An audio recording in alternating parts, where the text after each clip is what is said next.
Tachibana Junichi and Ayatsuji Tsukasa are second-year high school students and they're dating. One day, Junichi is taken aback by the scene unfolding around him with Tsukasa. They're taking a bath together. Tsukasa, who is scrubbing Junichi's back, asks if he's enjoying it. Junichi, a bit nervous, replies that it feels very nice. He can hardly believe this happy moment is happening to him. Every now and then he glances over at Tsukasa, who's wearing just a towel. Tsukasa compliments Junichi's broad back, making him blush a little. She even says she has to stretch out her arms to scrub his back fully, then suddenly slips on some soap bubbles, causing her towel to slip off. Junichi almost turns to check on her, but Tsukasa, now trying to cover her chest, warns that she won't forgive him if he turns around. Junichi follows her instructions, though he's in front of a mirror that perfectly reflects Tsukasa's image. He looks at the reflection from her feet upward, and as he reaches her face, it suddenly morphs into his little sister, Mia. Maya's voice snaps him out of his dream with Tsukasa. Junichi opens his eyes to find Mia on top of him, telling him he'll be late for school if he doesn't get up soon, and that if he gets scolded by the teacher, it won't be her fault. Annoyed, Junichi wonders why Mia had to wake him up. Not understanding what he means, Mia yells that she won't wake him up ever again, so he can sleep for the rest of his life if he wants. On his way to school, Junichi's still a bit irritated with Mia. He was so close to seeing Tsukasa's body. Suddenly, Tsukasa appears behind him and asks if he was saying her name. She greets Junichi, and he awkwardly greets her back. As he looks at her, he recalls her body wrapped in a towel, just as it was in his dream. Tsukasa, noticing his expression, puts on an annoyed face, startling Junichi. She accuses him of looking perverted, which he denies. Then, Yayoi calls out to Tsukasa, who turns to greet her friends and joins them for a chat. Junichi and Tsukasa started dating about a month ago, since the school's anniversary celebration last Christmas. He still finds it hard to believe that someone as beautiful and smart as Tsukasa is his girlfriend. After chatting with her friends, Tsukasa's friends leave. Junichi gazes at Tsukasa and she asks what's up. Junichi says it's nothing. He's just grateful to be dating her. Tsukasa asks if he did the practice problems she gave him yesterday. He admits he was too sleepy to get to them. Tsukasa encourages him to stay determined, reminding him that finals are coming up, and then there will be college entrance exams next year. Apologizing, Junichi feels that Tsukasa is always a bit overbearing with him. This morning, the homeroom teacher of Class 2 reminds the students that their finals are approaching and also announces an important upcoming school event, the election for Student Council President. The teacher says Tsukasa will be nominated for the president position, and while he won't tell the students to vote for her just because they're classmates, he encourages them to support her. Everyone claps and Tsukasa shares that based on her experience as class president and on the anniversary celebration committee, she wants the student council to inspire everyone. She asks her classmates for their support. Her friends cheer her on, confident she'll be elected as student council president. Voting will take place next week with the candidate list posted on the school bulletin board at noon. After that, the campaign season begins. The homeroom teacher reminds the students to pay attention to the candidates and consider the choice carefully before voting. This afternoon, all the students gathered on the field, eagerly waiting for the list of student council president candidates to be posted on the bulletin board. A second-year student from Class 2 mentioned to Junichi that he must be curious about the other candidates besides Tsukasa, and indeed, Junichi was a bit intrigued. One of the popular third-year students, Haruka Morishima, joked that she should have run herself, but her friend reminded her that she'd be graduating soon. Sanakata, a first-year student and Mia's friend, said she wanted to go home right away, but Mia insisted that things were just getting started. Finally, the candidate announcement was posted on the board listing 4 contenders: Seiji Hanazono, Tsukasa Ayatsuji, Sanakata, and Noriko Kurosawa. When Junichi saw Noriko's name on the list, he glanced her way, but she quickly looked away, pretending not to notice him. Seiji's friends cheered him on, and several students were surprised to see a first-year candidate. They acknowledged Sei's boldness for stepping up. Sai overheard people talking about her, which made her feel shy, but Mia, as her close friend, kept encouraging her. Ai also chimed in, saying this was a great opportunity for Sei to overcome her shyness. Maya and Ai assured Sei that they'd support her, so Sei started to feel calmer and more confident. Meanwhile, the list of candidates for vice president was also posted on the bulletin board. At this school, the elected president has the authority to appoint their own vice president, which can influence how people vote. Junichi asked Tsukasa who she'd choose as her vice president if she won, but Tsukasa just smiled and said it was a secret. When Junichi saw the vice president candidates, he was surprised. Tsukasa had put him on her list as her choice for vice president. Shocked, he asked Tsukasa why she picked him as her candidate for vice president. Tsukasa explained that Junichi had been a great help when they worked together on the school anniversary celebration committee, so she felt he understood how she operated, which is why she chose him. Tsukasa then asked if it was a problem for him, leaving Junichi momentarily speechless. Then Kaoru Tanamachi approached Junichi, asking if he'd seen the vice president list. Confused, Junichi checked again, only to find that Noriko had also chosen him as her vice president candidate. This meant that both Tsukasa and Noriko had selected Junichi as their choice. Stei had chosen Miya as her vice president and Seiji had chosen Romi. Junichi was even more shocked by this discovery. He saw Noriko's friends cheering her on, and Noriko smiled as she asked them for their support.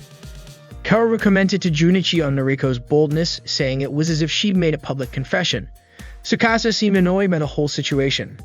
Later, behind the school, Tsukasa questioned Junichi about what this was all about. Junichi admitted he had no clue and insisted that he'd never even spoken to Noriko before. Tsukasa kept staring at him intently, so he assured her he was telling the truth. Tsukasa believed him, thinking that Junichi likely didn't know Noriko personally. She then mentioned that all she had to do was win this election. Junichi, still a bit dazed, reflected on Kaoru's comment about Noriko's choice to select him as her vice president being like a public confession. Just then, Tsukasa tapped him on the head with a piece of paper, reminding him of his commitment to study with her every day so they could get into the same university. Apologizing, Junichi realized she was right. Tsukasa figured that Junichi was probably thinking that Noriko's choice was a confession of sorts, but Junichi denied it. Tsukasa's intense stare, however, made it hard for him to lie. Junichi asked Tsukasa why Noriko would even pick him as her vice president, especially since he'd only just learned her name today. Tsukasa confidently suggested that Noriko might just be trying to get under her skin, possibly because her father was a city council member with a lot of pride and Noriko likely had her sights set on Tsukasa. By choosing Junichi, Noriko may just be trying to irritate her and lower her morale. Finally, Junichi understood the situation. Tsukasa teased him, asking if he was disappointed that it wasn't a love confession. Embarrassed, Junichi said that couldn't possibly be the case. He then asked if he should decline Noriko's offer for the vice president role. Tsukasa said there was no need to do that. What mattered most now was winning the student council president election. Besides, the election committee was currently conducting a preliminary survey. Tsukasa was confident that Noriko would realize the gap between them soon enough. Tsukasa then reminded Junichi to work on the practice problems she had given him, which were all basic questions. She asked him to complete them immediately, and Junichi got right to it. After school, Junichi asked Tsukasa why she wanted to be the student council president in the first place. Tsukasa explained that it would look good on her record, which could help her get into a good university and secure a decent job in the future. The next day, the results of the initial election survey were posted on the school's announcement board. None of the students could believe the outcome. Noriko received 311 votes, Sei got 27 votes, Tsukasa received 72 votes, and Seiji had 108 votes. Tsukasa's friends couldn't believe she ranked third in this first survey. They were certain something was wrong. Tsukasa was far more well-known, and she played an important role on the committee for the school's anniversary celebration. They were convinced there must have been a mistake in the survey. Meanwhile, Noriko's friends were optimistic that Noriko would win easily, but Noriko remained humble, saying her campaign had only just begun. From a distance, Noriko watched Tsukasa, saying that their battle was only now about to start. Tsukasa returned her gaze sharply. During the break, Tsukasa was lost in thought by herself, so Junichi reminded her not to take the survey results too seriously. He pointed out that she still had time until the actual vote and just needed to turn things around before then. Tsukasa remained silent, prompting Junichi to ask if she was listening to him. Tsukasa apologized, explaining that she was deep in thought. She assured Junichi not to worry about her, as it was just a preliminary survey. She believed Noriko was using her father's influence to tamper with the results, possibly making people choose her through her father's power. Junichi was surprised Noriko would go that far. Tsukasa understood Noriko would try to defeat her no matter what, but she saw it as a temporary issue. Junichi asked if she was confident about winning. Tsukasa responded with a question, asking if he even knew who she was. Junichi smiled in relief. Just then, Yayoi arrived with friends carrying printed campaign flyers for Tsukasa. Tsukasa thanked them all, acknowledging that while her start might have been rough, she had no intention of losing and would need all their help and support. Tsukasa's friends were excited to help her distribute the flyers to students around the school. Maya and Ai too eagerly helped and supported Sai in her campaign. All the candidates and their friends were busy campaigning to win over student support. In the meantime, Junichi found himself staring as Tsukasa's skirt fluttered a bit in the breeze. This gave him an idea for a campaign poster. He even admitted that the inspiration struck when he saw Tsukasa's skirt blowing in the wind. Tsukasa was surprised that something like that could spark his imagination. Junichi explained that the current photos being used were only headshots. If Tsukasa had a captivating and memorable poster, it would definitely stand out. Tsukasa asked if he was sure, mentioning that someone had doodled on Seiji's poster. Junichi reassured her that no one would dare to mess with her poster. Tsukasa finally agreed and Junichi was thrilled to start. He began taking photos of Tsukasa, directing her poses from standing straight to tilting her body slightly and smiling at the camera. He felt like he was doing a magazine photo shoot, enjoying the process. Junichi then asked Tsukasa to sit down to add more variety, suggesting poses like lifting one knee, crossing her legs, and even removing her socks. Tsukasa looked at him with a less than pleased expression, causing Junichi to drop his camera in shock. The next day, the bulletin board displayed the results of the second survey for the Student Council President election. This time, Tsukasa placed second, while Noriko still held first. Tsukasa's friends were excited about the improvement, as she was now close to the top rank. They were convinced it was thanks to the new posters. Tsukasa, however, doubted that the posters alone were responsible and instead credited her friends' support, saying that she couldn't have made it this far without their help. With only a little time left before voting, she asked them to keep supporting her until the very end. Meanwhile, Junichi quietly asked Tsukasa why she thought she had gained so many votes. Tsukasa suspected that most of the votes Seiji had been gathering from the girls had likely shifted to her, mentioning that some girls had started avoiding him after he accidentally dropped the porn magazine in the school hallway. She made sure Junichi understood not to do anything foolish, as it could affect her vote count. Noriko, however, was annoyed by Tsukasa's rising popularity and together with her friends began plotting a way to secure her lead. Fearing that Tsukasa might overtake her, they decided to put their final plan into motion. One of Noriko's friends approached Junichi, telling him that Noriko wanted to speak with him. Junichi followed, led by Noriko's friend to meet her. Meanwhile, two of Noriko's other friends made sure to pass by Tsukasa and gossip about how Noriko planned to confess her feelings to Junichi behind the school. Hearing this, Tsukasa decided to head to the back of the school as well. Junichi walked over to where Noriko was waiting. She thanked him for coming, apologized for calling him over, and for listing his name as her potential vice president without discussing it first. Noriko added that this might be her last chance. Aware that Junichi was dating Tsukasa, she confessed she just couldn't give up on him. As Tsukasa made her way to the back of the school, two of Noriko's friends who were watching her from above gave a signal to another friend hiding behind a tree. This friend used a mirror to reflect light toward Noriko, letting her know Tsukasa was near. Seeing the flash, Noriko suddenly hugged Junichi, just as he was in the middle of his polite rejection. Noriko begged him not to say anything, holding onto him tightly enough that Junichi could feel her chest pressed against him. She insisted that he understand her feelings and moved her face closer to his, nearly pressing her lips to his, just as Tsukasa arrived and witnessed the whole scene in shock. Tsukasa saw Noriko hugging Junichi, and Junichi was shocked when he turned around and found Tsukasa standing behind him. Junichi immediately said that it wasn't what Tsukasa thought, and he quickly pulled Noriko's hands off his body. Tsukasa grabbed Junichi's tie and pulled him away. Noriko shouted that Junichi wasn't at fault, but Tsukasa looked at her angrily and left without a word. Noriko felt pleased, knowing she'd managed to make Tsukasa angry. Tsukasa took Junichi to a storage room. She got closer to him, making Junichi nervous as he thought Tsukasa was mad at him. But instead, Tsukasa pulled his tie and forcefully kissed him on the lips, then calmly straightened his tie. She asked if Junichi felt calmer now. Junichi replied that if Tsukasa kissed him once more, he'd feel even calmer. Tsukasa gave him a playful flick, telling him not to get carried away. Junichi apologized. Tsukasa explained that she wasn't mad because Junichi almost kissed Noriko, but because he'd fallen so easily into Noriko and her friend's trap. Junichi was surprised to hear this. Tsukasa went on to say that Noriko and her friends probably told Junichi that Noriko had something to say to him, and he just followed them without question. Then Noriko confessed her feelings to Junichi, and when he turned her down, she tried to hug and kiss him. Junichi asked if Tsukasa had seen it happen. She hadn't, but she knew their tricks well enough. Tsukasa was frustrated that Junichi hadn't noticed the trap. Junichi asked why they would set him up like that. Tsukasa explained that it was just like when Noriko wrote down Junichi's name as her candidate for vice president. This was just another way of trying to mess things up, only now it was more direct. Junichi realized that Noriko was doing all this to try to win the election for student council president. He hadn't thought she would go so far to win, but Tsukasa was sure that Noriko was determined to defeat her by any means necessary. The most important thing Tsukasa stressed was for Junichi not to fall into her traps again. Junichi nodded in understanding and promised to be careful. However, Tsukasa still didn't fully trust him, so she wanted him to swear.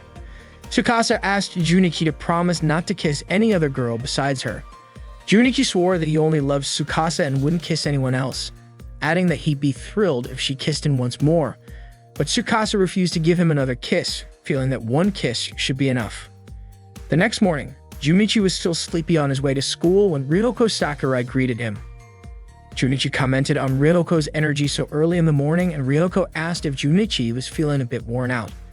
Junichi said he wasn't, but Ryoko suddenly remembered that today was the campaign speech for the student council president election, and that Junichi was chosen as a candidate for vice president by both presidential candidates. Ryoko assumed Junichi had been up all night wondering who would win. No matter who won, Noriko or Tsukasa, Junichi would still end up as vice president. Ryoko then teased him, asking if he'd raise the tea club's budget if he became vice president. Junichi asked why the budget needed to be raised. Ryoko smiled and told him to think of it as the tea club's sudden stroke of luck. Junichi replied that it wouldn't happen, pointing out that it would be more important to focus on getting new members for the tea club. If no one joined next year, Ryoko would be the only one left in the club. Ryoko understood and admitted she was trying to figure that out too. Junichi then asked why she was so focused on increasing the budget. Ryoko reasoned that they would need extra funds to recruit members, suggesting they buy snacks for recruiting events, snacks for lunch breaks, and a stash of snacks just in case. Junichi was puzzled as to why everything seemed to revolve around snacks. Meanwhile, Yayoi and some other friends brought a sash for Tsukasa to wear during the campaign, decorated with messages of support from everyone in their class. This was actually Junichi's idea. Yayoi asked if Tsukasa liked the sash. Tsukasa was thrilled and thanked her friends, saying it would give her the strength she needed. The election committee announced that speeches from the student council president candidates would begin shortly and asked all first and second-year students to gather in the gym. Haruka, a popular third-year student, once again mentioned that she should have run for the position. Her friend, tired of hearing this, reminded her of something. Haruka already knew what her friend would say, that she'd be graduating soon. Haruka seemed thrilled by the excitement of the election. Her friend understood that Haruka likely just wanted to join in on the fun and commented on what would happen if she ran and actually got elected. Haruka casually responded that she would just hand over the position to anyone who wanted it or could even come back from college to handle it.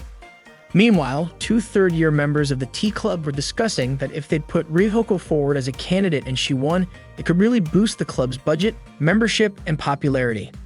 However, they agreed that Ryoko wasn't the right fit for a student council president. It wasn't something they could force, and besides, Ryoko was a beloved mascot of the tea club. Suddenly, over in the gym, Ryoko sneezed, a sign, as per Japanese tradition, that someone was talking about her. The first speech came from Sae, who began nervously. She introduced herself, but her speech was filled with stammers, and she nearly froze from embarrassment. Then Mia called out to cheer her on, and the whole room burst into laughter. Sae was grateful to Mia and continued her speech, eventually earning applause from everyone. Backstage, Junichi commented on the positive reactions Sae received. However, Tsukasa pointed out that a positive reaction alone didn't guarantee more votes. With Sae's speech over, it was now Tsukasa's turn. Just as Junichi reminded her, Tsukasa suddenly hugged him from behind. Junichi encouraged her, and Tsukasa began her speech with confidence, delivering it in a way that captivated the entire audience. After her, Noriko gave her speech, followed by Seiji. Finally, it was time for the voting, and afterward, everyone waited outside in the schoolyard for the final results. Sae was being cheered on by her two close friends, and Tsukasa's friends couldn't contain their excitement as they waited for the outcome. Junichi felt tense, but Tsukasa reassured him, saying there was no need to worry, and then held his hand, telling him that no matter the result, they'd worked hard together. Everyone's attention turned to the committee members arriving with the vote tally. They posted the results on the announcement board, and all the students eagerly gathered around. Tsukasa's friends were the first to congratulate her, as she had been elected as the student council president. They were thrilled and expressed their congratulations. Tsukasa thanked them, saying she couldn't have done it without their support. Yaoi mentioned that Tsukasa's hard work had paid off. Masayoshi also congratulated Junichi, who was now officially the vice president, commenting that it suited him as a recognized young man. Kaoru remarked that it was actually Tsukasa who had won and Junichi had only been chosen by her. But Masayoshi insisted that it was one of the reasons he admired Junichi. Kaoru then jokingly referred to Masayoshi as Junichi's minion, making everyone laugh. Junichi still couldn't believe that Tsukasa had won by such a wide margin. Tsukasa had already anticipated the result, saying that with a speech like hers, anyone would support her. Even Keiko had been so moved that she teared up during Tsukasa's speech. Masayoshi called it a legendary speech. Tsukasa thought her friends were praising her too much. Masayoshi assured her that with such a large margin, her leadership for the next year was secure. However, Tsukasa wasn't entirely convinced, saying she would work hard to ensure her position was secure, and Masayoshi believed that she absolutely would. Mia, Sei, and Ai went to a karaoke spot. Mia proposed a toast, but Ai pointed out that it didn't seem right since they lost the student council president election. Mia, however, argued that wasn't true. From the beginning, their goal in nominating Sei for the position was to help her overcome her shyness, and Sei had put in her best effort all the way through the election process. That alone, Mia said, was enough reason to celebrate. Ai agreed with Mia's point and they toasted. Mia then set out a new goal for Sei. She should aim to lead the school's anniversary planning committee, run for student council president again next year, and keep going as committee chair and president every following year. Sei was stunned while Ai laughed, saying that was a bit too much. Mia, unfazed, encouraged Sei to go all out with her support. She then cheered them up by suggesting they sing to their heart's content to lift their spirits. Meanwhile, Noriko's friends tried to comfort her, telling her not to dwell on the election results too much. They assured her that she'd just been a bit unlucky this time. Noriko laughed it off, saying that although she didn't win this time, she'd definitely succeed next time. She then dramatically shouted out the window that she'd use any means necessary to win Junichi over from Tsukasa. The students outside were startled by her bold declaration. The next day, Tsukasa and Junichi were heading home together. Junichi congratulated Tsukasa and she thanked him warmly. She could tell that he was exhausted, so she suggested they skip studying for the day as a reward. Junichi was pleased, though he teased her about the small reward. Tsukasa laughed, warning him that she'd make sure he worked extra hard the following day, and she would be even stricter than usual. Junichi protested, but Tsukasa firmly decided there would be no changes to her plan. Suddenly, a dog came running toward them. Startled, Junichi thought he should protect Tsukasa as both her boyfriend and her vice president. In an attempt to distract the dog, he tossed his bag to get its attention, which worked. The dog started chasing him instead. Tsukasa, bewildered, asked him what he was doing, but Junichi just kept running, calling back that he was leading the dog away and urging her to escape. Unfortunately, he didn't watch where he was going, slipped and fell into a river, while the dog simply ran off. Now soaked, Junichi found himself later warming up in Tsukasa's bathroom. On their way home, Tsukasa noticed how soaked he was and worried he might catch a cold.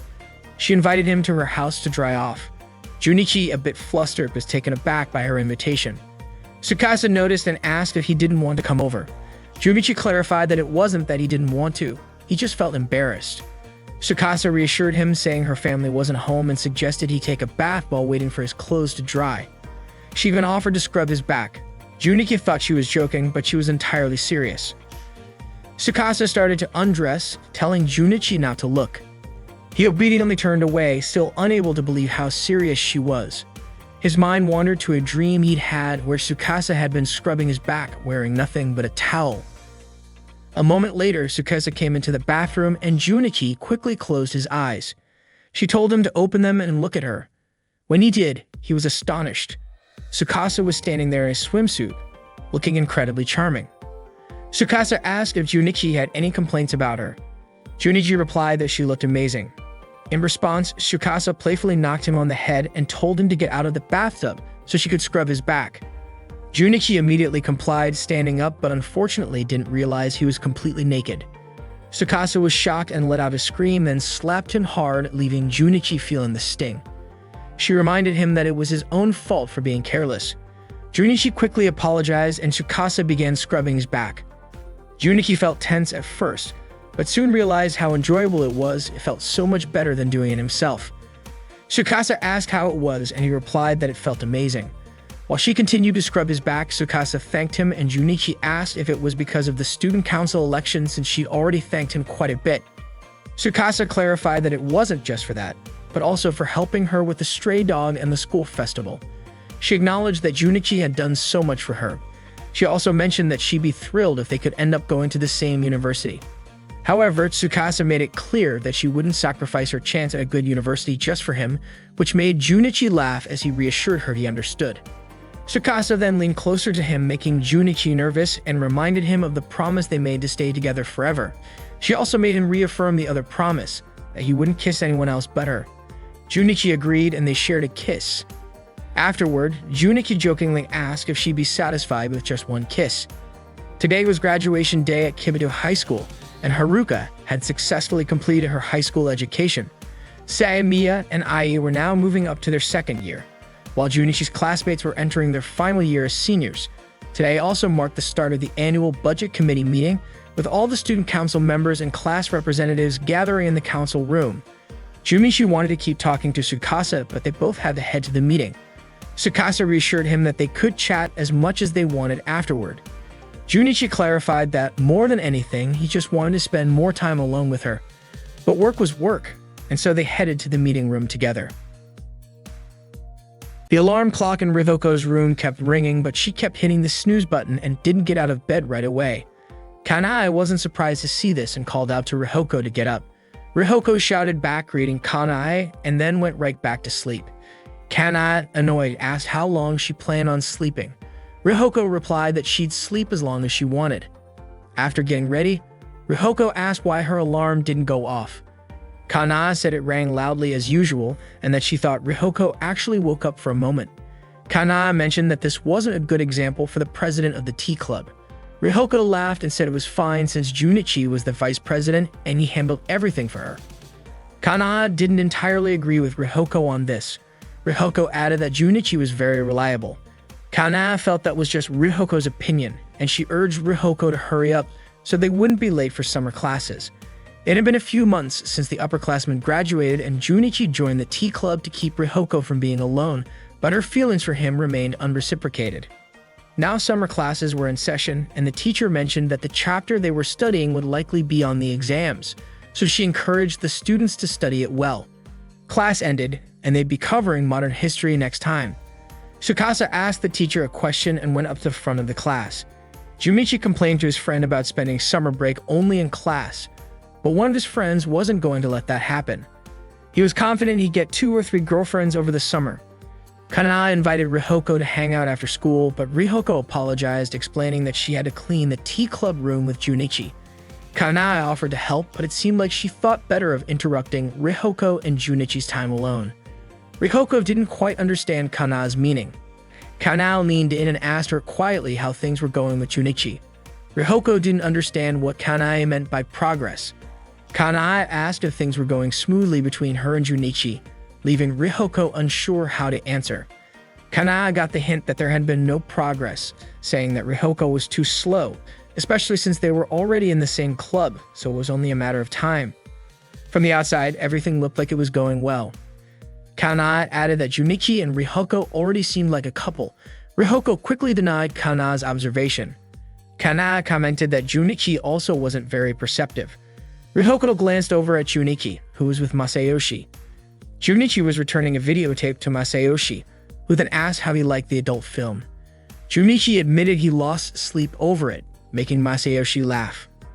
Kanae suggested that the most important thing for Rihoko was to make a big firework this summer. Rihoko didn't understand Kanae's metaphor. Kanae explained that it was time for Junichi to find out about Rihoko's feelings. Junichi and Rihoko head to the tea club room to clean it up. Even though they cleaned it before summer break, it's already dusty again. Rihoko comments to Junichi that it's hard to believe the first term has already ended. She notes that at this rate, the second and third terms will pass quickly too, and soon they'll graduate. Curious, she asks Junichi what he plans to do after graduation, but Junichi's only response to all her questions has been, right. This makes Rihoko wonder if he's even paying attention to her. She approaches him and asks if he's okay. Junichi, lying down and looking weak, says he might have heat exhaustion. Ryuhoko starts fanning him and asks how he ended up like this. Junichi admits he stayed up all night, and when Ryuhoko asks why, he's a bit startled and says he was studying something. Ryuhoko assumes he must have been studying for exams. Junichi then asks Ryuhoko if she's feeling any heat exhaustion, and she tells him she's fine. Junichi jokes that since Ryuhoko eats and sleeps a lot, she's probably immune to it, though it wouldn't hurt if she had a little heat exhaustion. Confused, Ryuhoko asks why he would say that, and Junichi explains that if she did, she might lose her appetite. Ryuhoko didn't realize that could happen, and Junichi teases her by saying she looks a bit rounder now than in the spring. Shocked, Ryuhoko can't believe it. They head to the student infirmary, which seems empty. Ryuhoko mentions that wearing her school uniform might make her heavier than usual. Junichi brushes this off, thinking she's just making excuses. After all, he doesn't know her previous weight, so he suggests she go ahead and weigh herself. Ryuhoko asks him not to watch. She steps on the scale, shocked at the high number. When she turns around, she sees Junichi has one of his feet on the scale too, and she scolds him. After he steps away, she checks her weight again and quickly covers it, not wanting him to see. Junichi asks how much it's changed from before, and Ryuhoko insists her weight hasn't changed at all. Changing the subject, Ryuhoko asks if Junichi remembers when they were in 5th grade, just before summer break, and they measured each other like this. Back then, they went to the school infirmary and Junichi measured Ryuhoko's height. She was thrilled to find out she'd gotten taller. Then it was Junichi's turn and Ryuhoko measured him. But instead of focusing, Junichi started staring at Ryuhoko's chest. Excited, Ryuhoko cheered because this time she was taller than Junichi. Junichi couldn't believe it, but after checking the measuring tape, he accepted it. Not one to back down, Junichi suggested they compare other measurements and Ryuhoko agreed, asking what else they'd measure. Junichi suggested chest circumference and Ryuhoko was up for it. He measured her chest, smiling and taking his time with it, while Ryuhoko shouted for him to hurry up so they could take turns. She then measured Junichi's chest and cheered again when she won. Overjoyed, Ryuhoko jumped up and down, leaving Junichi frustrated at being defeated once more. Ryuhoko started feeling nostalgic about the old days when she and Junichi used to measure their height every year. Usually, Junichi would win. But that one time, Ryuhoko actually beat him. Junichi mentioned how he was even surprised by how much she had grown, which made Ryuhoko curious about what kind of size he was talking about. Taken aback, Junichi quickly clarified that he was only referring to her height. He then suggested they play the height measuring game again, just like in the past.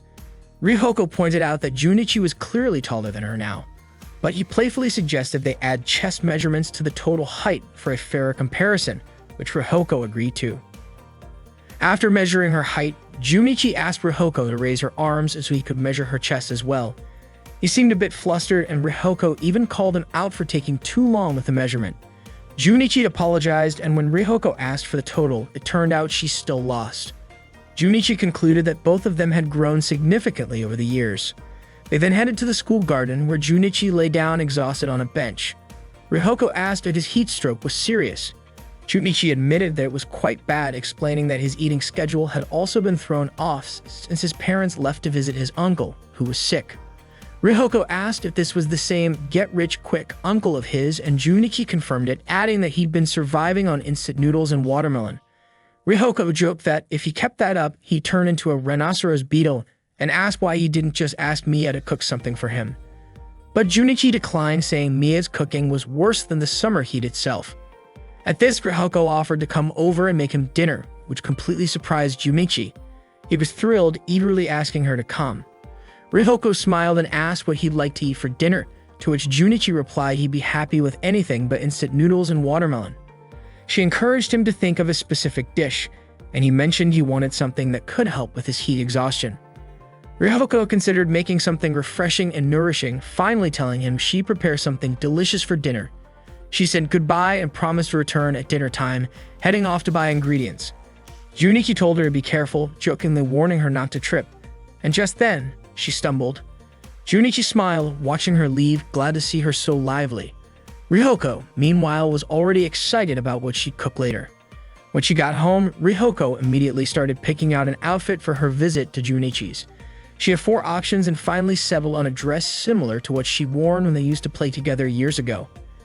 Even with her undergarments, she couldn't decide, eventually choosing not to change them at all. After dressing, she grabbed her shopping list and headed out for ingredients. Walking with her list in hand, she planned to make soy-glazed eggplant and a chilled pork salad. She decided to go to the butcher's first.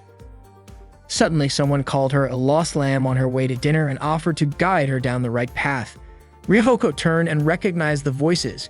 It was her upperclassmen, Yuzuki Ruriko and Heba Manaka, both former members of the tea club. She greeted them happily, and Ruriko commented on how healthy she looked. Rihoko asked what they were doing there, and they explained they were conducting scientific research. As students in the marine food department, they were spending their summer breaks studying the ecology of eel species. But Rihoko wasn't really listening. She was too distracted by the delicious smell around them. Mia was surprised when her brother told her that Rihoko was coming over to cook dinner. She was thrilled, relieved at the thought of finally not having to eat watermelon again.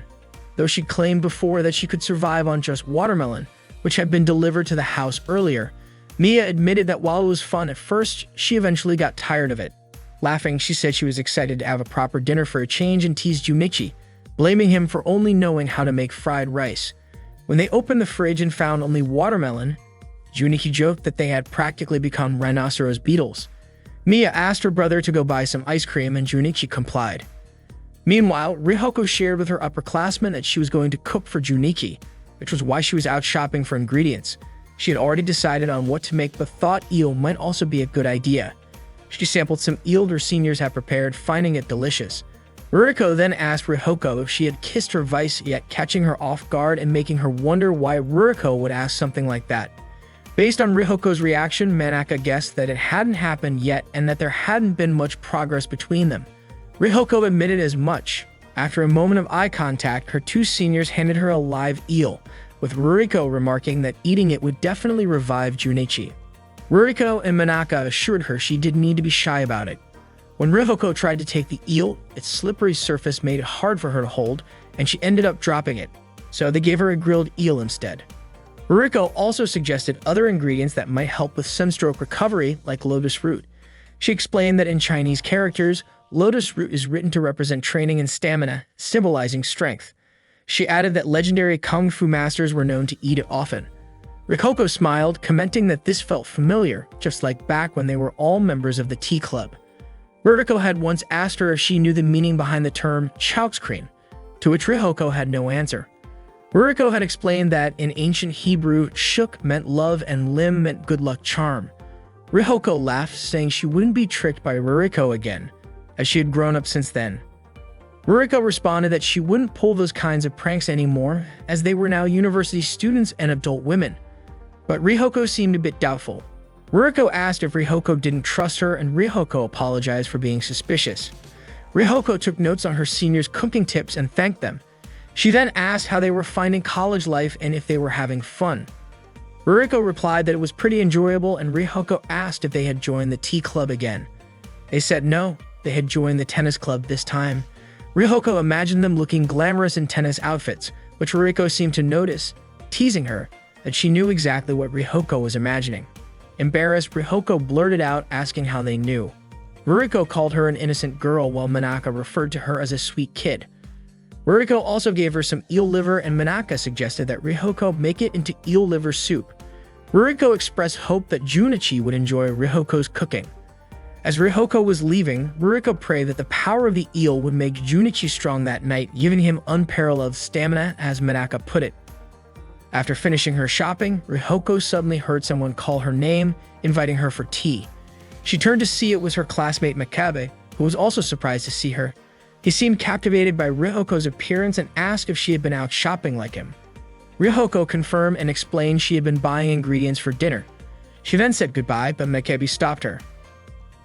While Junichi is at the supermarket buying ice cream, he suddenly spots Rihoko walking past the store's glass window. He quickly rushes outside, but Rihoko is already out of sight. Meanwhile, Makabe has taken Rihoko to a spot near the train tracks. Curious, Rihoko asks why Makabe brought her there. Makabe corners her against the fence and immediately begins complimenting her, saying how beautiful she looks in that outfit and how incredibly attractive she is. Rihoko is still unsure about what Makabe is trying to do.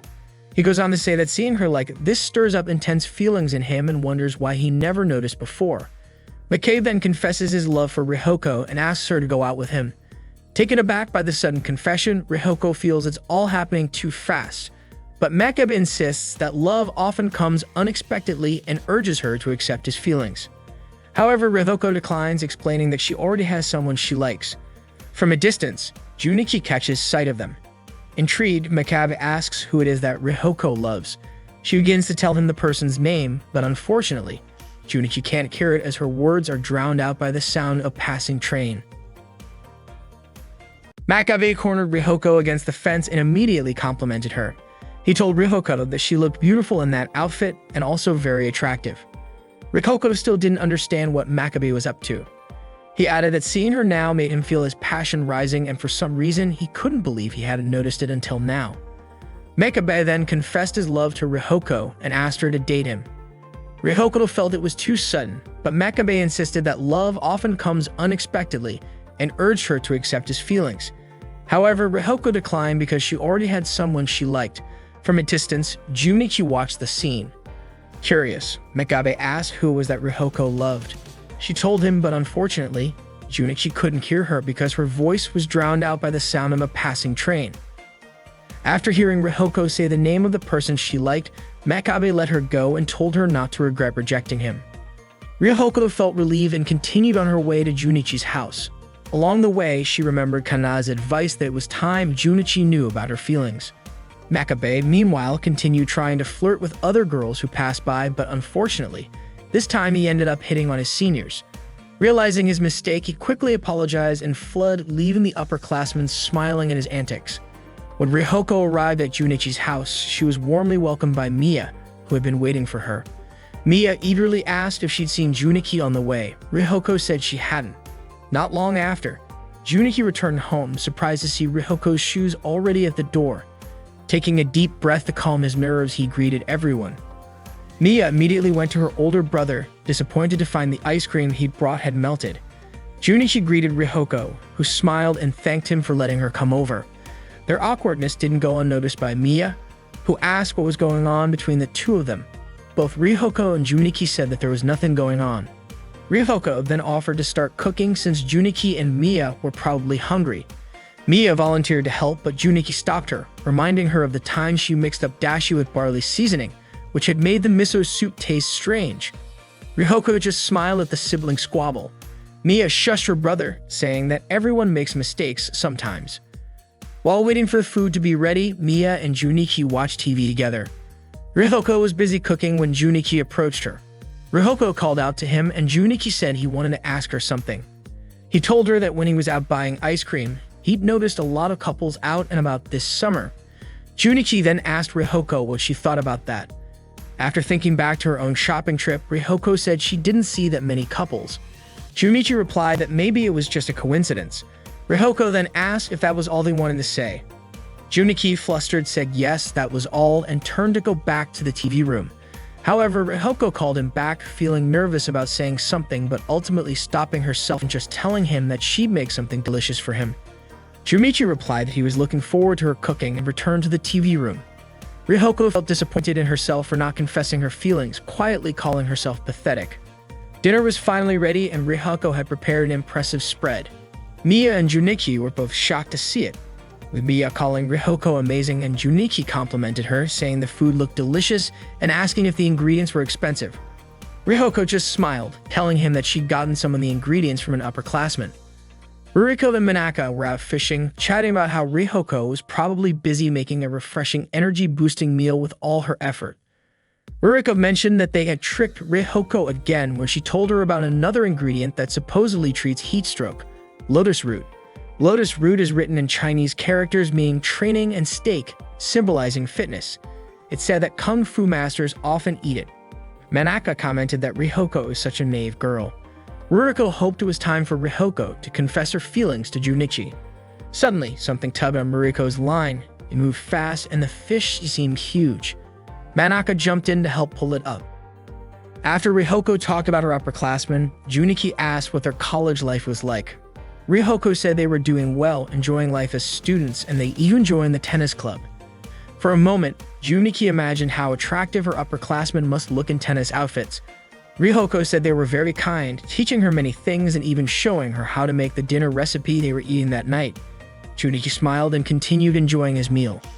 Mia thanked Rihoko for making the dinner, and Junichi was so full he could barely move. Mia commented that Junichi's appetite had finally returned, and he replied that it was because the food was so delicious.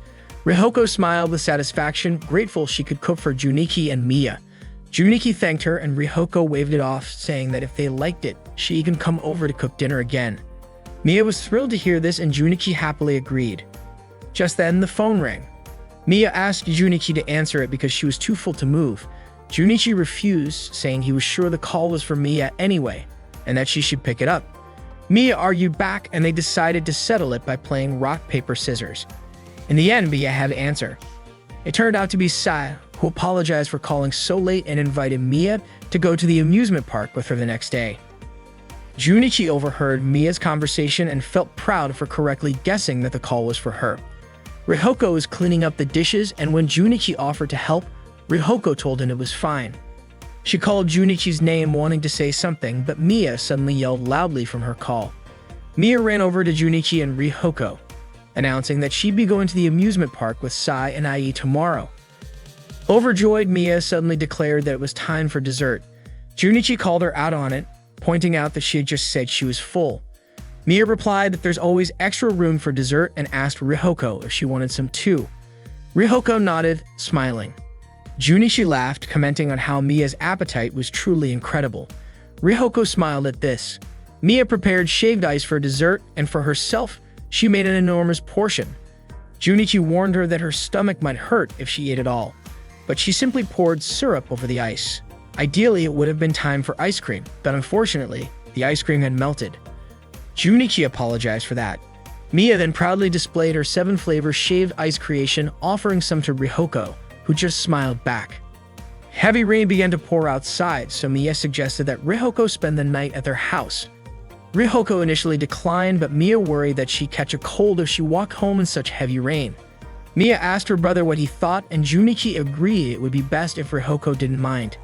In the end, Rihoko decided to stay over and gave Junichi a grateful smile. Rihoko was soaking in the bath, thinking in disbelief about how she was staying at Junichi's house tonight. So much had happened in one day. Meanwhile, Junichi was looking through his small photo album, filled with pictures of him and Rihoko from when they were kids, all the way through grade school to high school, each photo perfectly organized. There was even a picture of the two of them in the tea club room. Rihoko tried to build up her confidence, telling herself that she would confess her feelings tonight. Junichi heard Rihoko finish her bath, and Mia offered her a futon. Rihoko apologized to Mia for the trouble, but Mia was thrilled, saying she was excited to sleep next to Rihoko. Mia even joked about using Rihoko's soft chest as a pillow. Junichi knocked on Mia's door, asking if Rihoko's clothes fit her. He was stunned when he saw Rihoko, and without thinking, muttered soft while looking at her chest. Rihoko was confused and asked what he meant. Junichi quickly covered up, saying he didn't mean anything by it, and then asked if the clothes fit her. Rihoko replied that they fit just fine and thanked him. Mia commented that Rihoko looked squeezed into Mia's clothes, but luckily Junichi's clothes fit her comfortably. Mia then quickly shooed her brother out of the room and shut the door. In the middle of the night, Rihoko noticed Mia sleepwalking out of the room, leaving her a bit puzzled. Mia ended up in Junichi's room, startling him as she walked in. He was even more surprised when she began to pull down her pants. Junichi leaped out of bed and gently shook Mia awake. Mia opened her eyes, mumbling bathroom, and Junichi sighed, saying she must have eaten too much shaved ice. Afterward, Mia returned to her room to continue sleeping. However, Mia's loud snoring kept Rihoko awake. She got up and walked to Junichi's room, knocking on his door only to find he wasn't there. Rihoko went out to the porch, where she found Junichi sitting and gazing into the yard. He turned around, noticing her behind him, and asked why she'd come out. Rihoko said she couldn't sleep, and it turned out that Junichi couldn't either. They sat together on the porch, looking out into the yard. The rain had finally stopped, and just as Rihoko began to say something to Junichi, he invited her to play with sparklers together. Rihoko agreed. Junichi reminisced about their childhood, recalling how they played with sparklers almost every day during summer break. If you remember right, the fireworks they used to play with had little parachutes. Rihoko laughed, saying he used to get so excited trying to catch the parachutes that floated down after the fireworks exploded. Junichi remembered how much Rihoko loved the sparkling fireworks. She told him the sparkling lights of the fireworks were so beautiful. They'd even had competitions to see whose firework would last the longest, and when Junichi's went out first, Rihoko would give him hers, only for it to go out soon after. They recreated those childhood memories by lighting sparklers together. Rihoko mentioned how their last summer break in high school was almost over, and it felt like it had flown by, like it was just yesterday. They attended the opening ceremony as new students. Rihoko asked if Junichi had decided on what he wanted to do after graduation. Junichi returned the question, and she admitted she was still undecided. He remarked that it was time for them both to figure it out soon.